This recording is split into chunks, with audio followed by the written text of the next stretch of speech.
ಅಣ್ಣ, ನೀನು ದೀಪವನ್ನು ಮುದ್ದಿಸಲೊರಟ ಪತಂಗದಂತೆ ದೀಪವನ್ನು ಮುದ್ದಿಸಿ ಮೈ ಸುಟ್ಟುಕೊಂಡಾಗಲೇ ನಿಂಗೆ ಅರಿವಾಗುವುದು ದೀಪವೆಂದರೇನೆಂದು. ಈ ಅನೈಸರ್ಗಿಕ ಕುದೆಗಳನ್ನು ತೊರೆದು ನೈಸರ್ಗಿಕ ಭಾಗಿಗಳಾದ ನಮ್ಮತ್ತ ಪ್ರೀತಿಯನ್ನು ಅರಿಸಿ ನೋಡೋಣ. ಆಗಾಗ ಮನೆಗೆ ಆದ್ರೂ ಬಾರೋಣ. ಮನೆ ಮನೆ ಮನೆ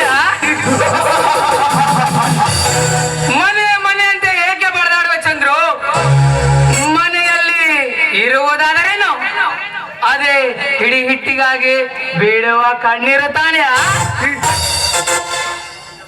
ನಿಜವಾಗಿ ನುಡಿಯುವುದಾದರೆ ಈ ಹಣವೇ ನನ್ನ ದೇವರು. ನಿನ್ನ ಪ್ರಾಣ ಕೊಟ್ಟರೂ ಸಹ ನನ್ನ ದೇವರನ್ನು ನಾನು ಬಿಡಲಾರೆ.